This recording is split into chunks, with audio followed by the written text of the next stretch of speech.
Welcome to Leadership Moments. In every great leader's life, there are pivotal moments that shape their character, test their resilience, and awaken their vision.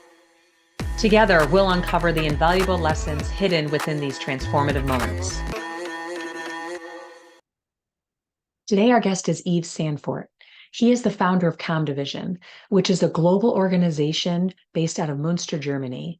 Yves became one of the leading architecture and consulting providers in the VMware and multi-cloud environment worldwide.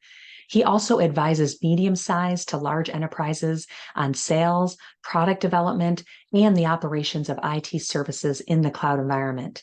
He has been involved in several startups in Europe, Middle East, Africa, and the United States. Today, we are going to talk about having a position in today's world and then owning your decision. Let's get into it. Hi, Yves. Thank you so much for joining us today on our podcast. Really appreciate your time. You know, you and I have been talking a little bit around how leaders need to take a position in today's world and kind of owning those positions. And you have some great stories around that. Would you like to get into one of those stories? Yeah, thank you for having me, Stacey. So when we look at today's world, I think when we look back, let's say a few hundred years ago, the leadership role was always defined, and that was more like keeping a country or people alive. But from back then, it was all about taking decisions other people didn't want to take. What we can see, or what I have seen over the last couple of years, is what, and that's not only from me, that came from many other leaders in the last couple of years as well, is kind of an inflation of endless meetings, but no one really want to take any decisions anymore. And I think that's what so many companies are struggling with. And when I sometimes get into new projects, especially around something where time is critical, it's interesting to see how long people are actually sitting down and trying to discuss. And reality is it's not about taking decisions. I think the biggest challenge we see currently from a leadership perspective is that people don't want to be the one to take the decision, because if it was the wrong decision, they don't want to be the one associated with it. Where I think the important part when you look at it is always a decision by itself actually moves things forward. And I think that's the most important part when we talk about this, is when your team members or when your employees or anyone else have a decision. And I just had to deal with this, let's say over the last 2 weeks, because I was planned to be on a conference, and I was planned to be there as a speaker and everything else. And I was planned to go there with my team. But in the end, we figured out a few days before that due to something in my home and with my family, I had to actually stop it. And we were, while many others were still discussing, is like, will he go, will he not go? At one point in time, I just said, it's like, look, we are going to take this decision now, and I'm going to appoint the different roles. That made it a lot easier for everybody else in the team to actually adopt to the decision and actually understand. It's like, okay, we have to run the conference without Yves. We have to actually do all the executive meetings without him.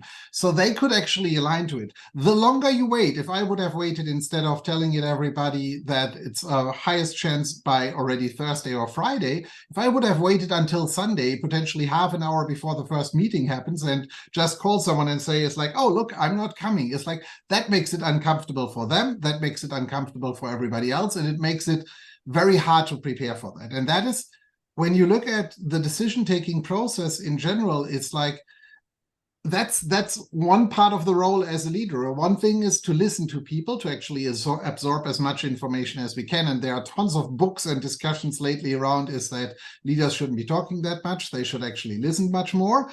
But the second part out of that story is you should not only listen, you should take decisions, because that's in the end what the team wants and what people expect from you. And I think you can find tons of scenarios for that. And you do that every day in life normally. And I'm not sure where we lost that on the leadership trip, I think. Yeah, that's, some really good examples. And with your one, you said you really got to make a decision now, making sure that the team was able to move forward with the conference without you once they knew. What gave you the confidence? Like, what are some tools that you could tell people that gives you confidence in order to make that decision and go? I think the point is not necessarily the confidence to take the decision. The point is, once you have taken the decision, this is what everybody can basically walk after. It's like, to a certain degree, wherever we look at human mankind, it's like everything comes back to the initial thought is like, we need to survive for the next day. And that has something to do with actually taking decisions. Are we going to go hunting, or are we going to grab something, or are we going to sit back?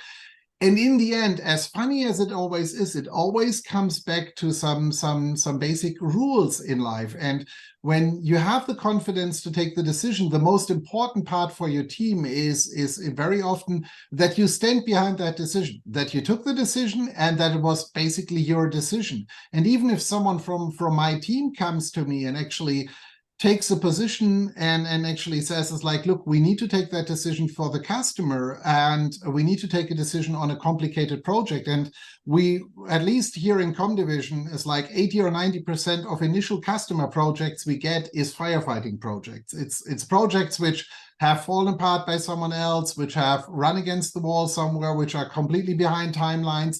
So we very often come into projects where we don't have the advantage of everybody else in just actually sitting there and having tons of discussions. We need to take decisions. So, and the most important part for us and for my team is also that even if someone in my team takes a decision, then we have discussed that decision before and we all stand behind that decision. That doesn't mean that it's carved in stone. It means we can actually change our position at a later point in time, but we are not going to do that constantly. If we know, let's take the example of the conference again. If we take the example that we up until last minute tried to figure out a way if I can still attend, even if I would have attended, all the rearranged meetings would have stayed in place, then I would have become automatically second in command and actually have been there actually as a let's say sidecar, because we need to then work with that decision, because everybody depends on the fact that that decision is at least going to work for a set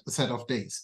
And that is what you can apply to so many scenarios in life, where you take a decision, you work with it, you deal with it for a certain time frame, and then you can actually revisit it. But what most people do is, by the first, let's say, pushback, they immediately challenge the decision, which brings them back into going back into a discussion round and everything else. In the end, nothing gets done. So the easiest process is always is getting things done. And I think when you look at it, a perfect example, and no matter what it is from a political and how it's managed, but if you look like people, for example, like what Elon Musk did at Twitter in the first couple of days, is he took a hell lot of decisions in a very, very fast pace. And everybody said it's like the company is going to collide, nothing is going to work. And whether you like the outcome or not, it's working. It's still a working scenario. Or when you listen to Jeff Bezos on how he did many decisions in the beginning for Amazon, even if it was the decision to acquire a different company, even if they figured out it was the wrong decision, there was no long discussion about why it was the wrong decision. It is like, we took the decision, we need to live with the consequences, let's move on and take the next step. Yeah, there's a lot of good nuggets in there. And one is, I do want to talk about like owning your decision and pieces like that. But before that, what are maybe some things that leaders can look for? Like, what are signs that it's time for them to make a decision and go? You talk about, there's definitely conflict and right, wrong, or indifferent on how people feel about how fast Elon moved. But your point is that he made decisions and he went with them and he moved forward, and things are working, some things aren't working, and moving forward. But maybe what are some signs that a leader can look to say, you know what, it is time for me to make a decision now? I think when it comes down to that fact, as I would normally say, whenever you have meetings are there to take decision. It doesn't necessarily always require the leader to take the decision, but I think that is what most large corporations nowadays struggle with, is we have meetings just to have another meeting because no one takes a decision. And I think if leaders would on one hand come, and we have seen that for us up until 2 or 3 years ago, where we changed the way on how we approach meetings in general, is very often people come unprepared into a meeting, which is the first big struggle in the first place, because that means, and typically leaders don't acknowledge that they come unprepared to a meeting. They just actually make everybody believe they know everything, which is in the end the point where it doesn't come to a conclusion. And when you take very simplistic approaches and from that perspective, like coming back to the conference scenario, or we had a decision a couple of months back for us from an infrastructure perspective, where in one of our data centers, one of the larger infrastructure components did not work as expected. And we had to decide whether we are going to run workloads on there or not anymore, and things like that. And in these specific scenarios where others would have potentially said, it's like, let's do another investigation, let's do this, let's do that. We finally took a decision to actually move along and actually calculate the risks for us. But at least everybody could move on working. While if you go back and actually just continuously discuss and discuss, no one can actually move forward. And that is, I think, the crux in so many companies nowadays, is like we are too often stepping away from discussions. And I would say, whenever you have the same topic and you're already in the 4th or 5th meeting, I would say 2 or 3 of these meetings could have been avoided by someone just stepping in and really taking a decision. The whole storyline, I think, of the last few years, where we always try to get everybody into an agreement, you never get everybody into an agreement. And that's, in the end, the bad part of being in the leadership role, is sometimes you just need to step in, take the decision, and take the consequences. That's the other big part out of it. It's like, that's your role. It's like, you can later on discuss with your team if someone else was involved in it. But if I'm, as a leader, taking a decision, and in my case, okay, I own and operate the company, so that's a different story. But even if one of my other team members, for example, my wife runs finance and operations in the corporation, if she takes a decision, I'm not questioning that decision in the first place, not because she's my wife, but it's her responsible area of the business. And we had that in the past, and it has become much better. We had that in the past often enough that people came to me and said, it's like, what do you think about this? And I go, it's like, haven't you discussed that? Haven't I seen that somewhere on the agenda for the finance and operations team? And she came, and then it's like, yeah, but I want to have your opinion. And I said, it's like, did you get a decision already? Yes. So the point is, you're actually wasting internal resources within a corporation by also giving people the freedom that every decision can actually be negotiated again. That's not helping anyone, because people are then not actually working on the target. Whereas if everybody accepts this, like, okay, this is the decision, we need to work with this now for the next couple of weeks, and then we can potentially revisit it or have a better idea. But it gives everybody the ability to really move along and move forward. Yeah, it's really good points, because one is, it's really about preparation, and then forward movement is kind of what I heard from you. So if you're spinning, if you're meeting about the same thing over and over again, or you're just not moving forward with the actual goal at hand, it is time to make a decision and go. And what I really appreciated that you added there too was, as a CEO, you need to trust your team, and you need to stand by their decisions too. Now, whether they make the wrong decision and kind of what happens there, that's a different conversation, but letting them make the decision. I love how you asked them, well, did you make a decision? And what was that decision? So you can support that rather than jumping in and helping with what the decision might matter. The third point that you brought up that I really loved was about alignment.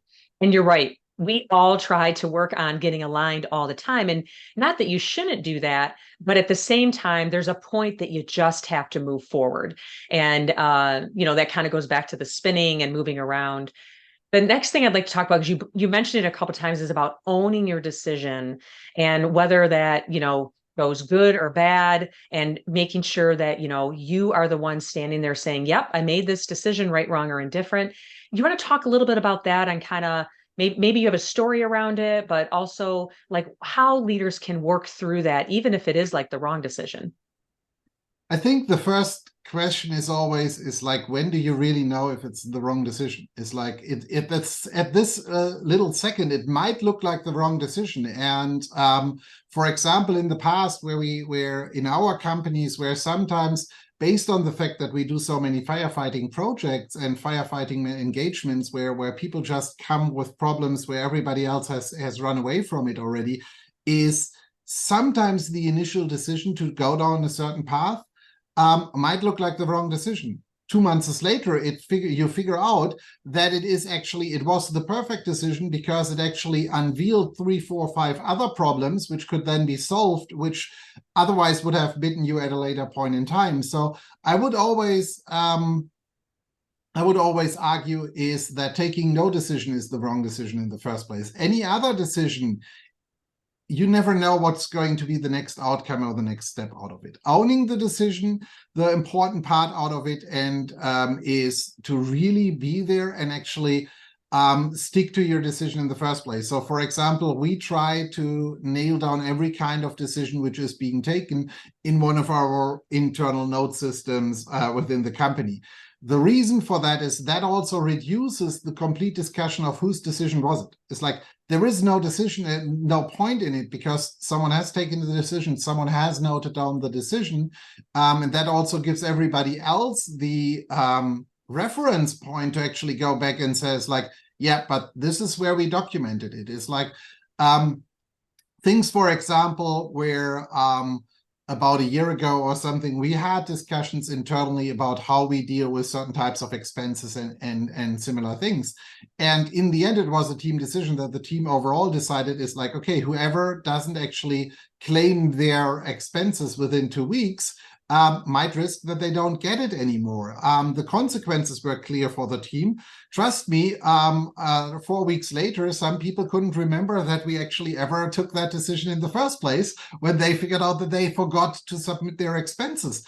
The problem was it became such an issue over the years that constantly running after something which sounds very simplistic, but for a relatively small organization like ours, being unable to have all the expense information is a problem because we charge the expenses back to the customer. That means the customer doesn't get the charge for the daily rates and everything else. So there is something behind that which is invisible for people. And that actually in the end, because it was an aligned decision by everybody, it was an easier point where I could say it's like, look, this is the meeting. You were in that meeting and we took that decision at that point in time. And that is one example of owning a decision. Sometimes it's the management piece. And I think what I hate most, and I see this far too often, again, coming back to the firefighting scenario, when we come into projects, is very often how many people are involved in the whole finger pointing game and trying to figure out whose fault it is.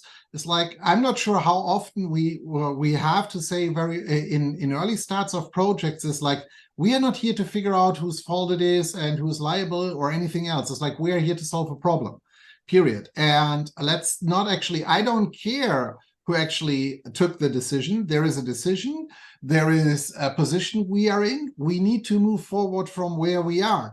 If you want to actually do the finger pointing game, you can do that in potentially 6, 8, 12 weeks when we are gone, because it's none of our business. You can do that with legal people. They love these types of games, but it's nothing which will drive the company any forward. And I think it's over the last couple of years, that's what I miss in many, let's say, also younger, not necessarily younger leaders, because that always looks like we are blaming younger generations again for what it is. I think it has become part of a company culture that no one actually takes decisions anymore in the first place, which, as people became higher in the leadership role, moved up the chain, versus in the, let's say, more earlier days where I started my business, it was very usual. And I learned this very early on in the UK when I worked for one of the world's leading optician companies over there. They had steering committees every week. You could walk in there, whether your project was 50K, 500,000, whatsoever, and you got a decision within 10 minutes.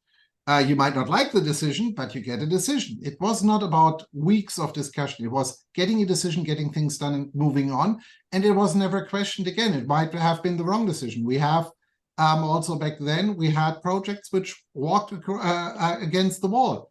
No one ever questioned that, because the decision was taken. We are going to take this step. We are going to take this risk.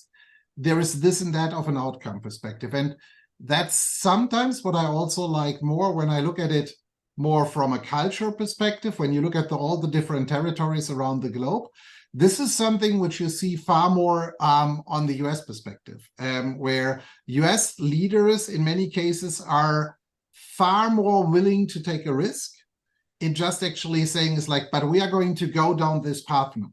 Whereas in Europe, they are still discussing about the same topic, where the Americas, at least when you directly have comparison in the same types of companies, where in many cases, European companies are still discussing the Americas already 2 or 3 steps ahead, not because of funding or anything else. It's just because they do a quick risk analysis, they take a decision, and then they move along. And I think that's what globally we need to learn everywhere. And then that as a leader, you take the consequences out of it. And the consequences in the end, and I know we spoke about that earlier, when you look at people like Elon Musk, it's like now everybody says it's like, but he has tons of billions of US dollar. Yes, but he also had other times. And if you look at Jeff Bezos and many of these other people, they took a risk, they took decisions, and they moved forward. And when you look through tons of these leaders, or if you go and look at Steve Jobs, or you can basically take any one of them. What people actually, when you look through the lifeline, there were different points where I would guess a lot of people would have not taken any decision, because the pure fact of basically taking all your personal money, which for many of these leaders has happened somewhere on the path, taking all your personal money down to the fact that you don't even know how to buy food on the next weekend, and just actually betting it on it and saying it's like, but it will work. I think that's what makes true leadership, and that is also why it's so important to actually work the same way for your employees and actually make sure for them that they understand it's like, we can take risk, but we need to be risk aware of what the consequences are. Yeah, really, really good points. And, you know, you talked about like leaders making a position, talked about globally how that impacts. One thing that you talked about was, hey, it might be a month or 2 in, and it looks like it might have been the wrong decision. But if you keep going later on, it actually is the right decision. And so, but there are times that we need to pivot.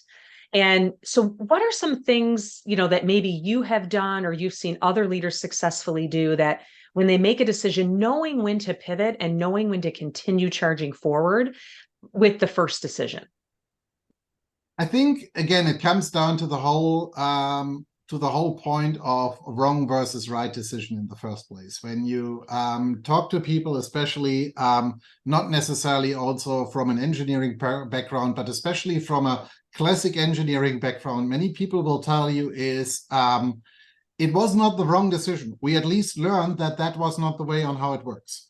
And I think that's the important part out of it, is you are not the whole discussion around pivoting or changing a decision. It's not necessarily a change in the decision in the first place, because you learned something out of it. You learned that this was not the working way, and you learned out of it that you need to change about it. And I think that's where we have, and I think that's potentially why we have so many challenges with it, because from a typical management perspective in most corporations, it's very often about who took the right and who took the wrong decision.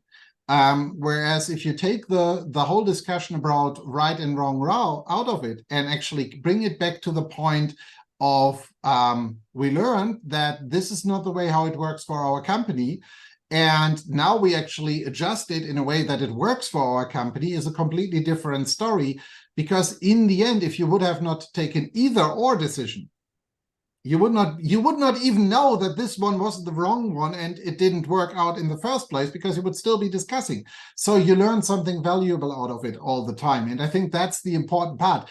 That does not mean that it's constantly a good thing if someone constantly takes the wrong decisions. That means you potentially need to reevaluate if that person is taking enough risk information in the first place, or if he is wrong in his position and he might be better off in a different position in the company, for example, to actually take at new acquisitions, etc., because that's where you have a completely different risk management perspective versus your long-term production or your long-term planning scenarios. And it does not only mean if someone is willing to take too much of a risk in one scenario that it shouldn't be working in a different scenario. I think the point is always finding the right people in the right position. If someone is actually taking complete control of finance for a company, I think we have all learned how many companies have gone down, not necessarily because of wrong product decision, but wrong finance decision, because people just took the wrong loans. Or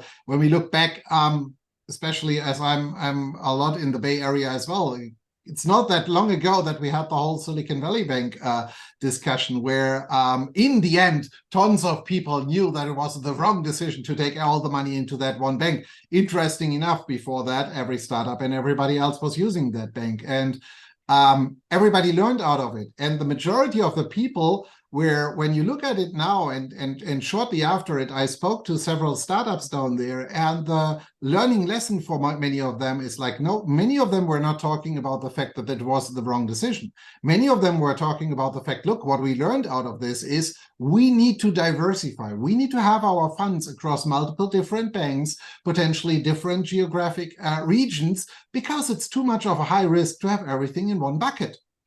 And that is a completely different approach. And that's where it comes down to pivoting out of it and actually saying, it's like, okay, lesson learned is like, what is the consequence for the future? And not talk so much about, it's like, who took the decision to put everything into that one bank? Most likely the CEO himself, or the venture capitalist who can't remember that decision at this point anymore.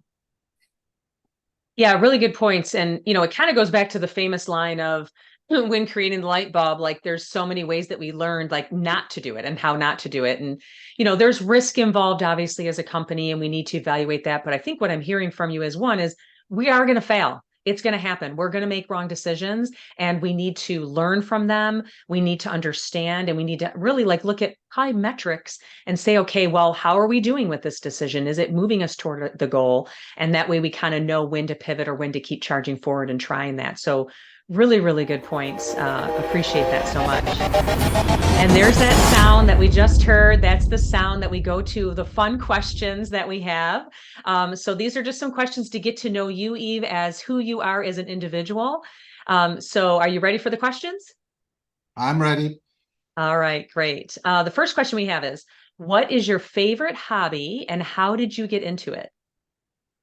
So favorite hobby is potentially known by many people. I did a pilot's license many years ago, or initially started that when I was more like a teenager in flying sailplanes. And that was more a family tradition. It was not even on my radar, because basically my uncle took the role from his father, who originally founded the Pilots Club in the area. And basically at kind of age 13, 14, actually grabbed me by the back, is like, you are the boy, you are coming with me. So I learned and got into that one, which is, especially in the sailplane flying, is a lot about working as a team. There is much more than just flying around alone.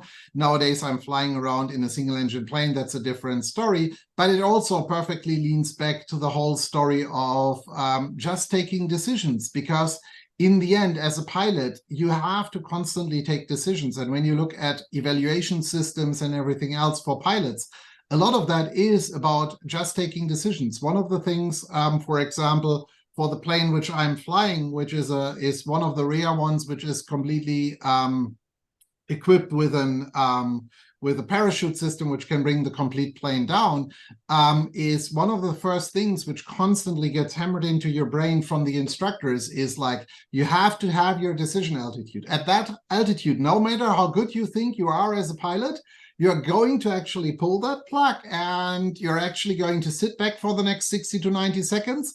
You're going to crash into the ground with a plane. On a parachute, you might break your legs, but you're actually going to walk away from it. And that is so many things as a pilot, which you have to take decisions. I once was flying from Berlin back to Münster, which is my hometown. And I think 30 seconds after the start, all of the autopilot systems and a lot of the electronics went black. And I basically said, it's like, okay, I have two options. I know the plane flies perfectly fine. Everything else I checked was fine. I can fly back to Münster, which is 30 minutes, and be home, or I can turn around, land in Berlin, but then most likely I'm going to be stuck here for 2 days. So it's all about taking decisions. At that point in time, I knew it's going to be a horrible 30 minutes, because managing a modern plane completely manually is a different beast. It was completely fine from a security perspective because all of that was add-on systems. But these add-on systems make your life more comfortable, comparable to in your car with an air conditioner or anything else. You can drive without it, but it's just not as comfortable anymore. And that was more or less the same situation. And it's again and again about taking quick decisions. As a pilot, especially start and landing a plane is a time frame where you have to take a hell lot of decisions. And for many of them, there is no second chance because second chance means you're in the ground. Yeah, I guess that's one way to really, really get into making some high risk decisions and forcing yourself. So super exciting hobby. You might have just scared a couple people to not do it, but a great way to actually like force people to become decision makers. So love that. Okay, next question. What is your walk-up song? So if there's a song playing when you're walking into a room with a ton of people, what would that song be that's playing? Luckily, I'm in IT. It's not very common that we really do that in IT, that you have any walk-up songs for a stage. I always said if I ever need to do a keynote in front of above 10, 15,000 people, I'm going to ask for AC/DC Thunderstruck. But that's going to be a completely interesting scenario. It would work potentially in IT. But again, the other part, I have seen this in IT when I was actually a mentor back in the days also for other trainers. I have seen trainers do that for a classroom of 20 people. And that was kind of a more awkward situation. It goes like, maybe skip that. But I think that's it. And when you go through the lines of that song, you will come back to the whole decision-making process and everything else, because it's not necessarily what you think about it in the first place. So going over lyrics of songs is sometimes interesting to figure out what's really behind that. That's awesome. Love that. You know, Yves, thank you so much for your time today. Really appreciate it. Got some great nuggets for the leaders listening. You know, really, first of all, you have to make a decision when you know when to make a decision as a leader of leaders on how to support your team and letting them make those decisions. And then owning that decision. So all really, really great takeaways. Really want to appreciate your time and thank you so much. Thank you, Stacy. And that concludes another episode of Leadership Moments. We hope you found inspiration and valuable insights in what we shared today. Remember, leadership is not defined solely by titles or positions, but by the choices we make and the moments that shape us. Embrace the challenges that come your way. They may be the very moments that propel you toward greatness.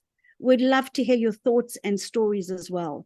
Connect with us on our website at leadershipmomentspodcast.com or through social media on Instagram at tap_be-the-game-changer. And StacyCaster_.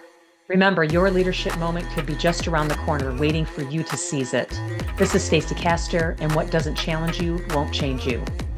This is Tracy Ann Palmer, and be the change you wish to see in the world.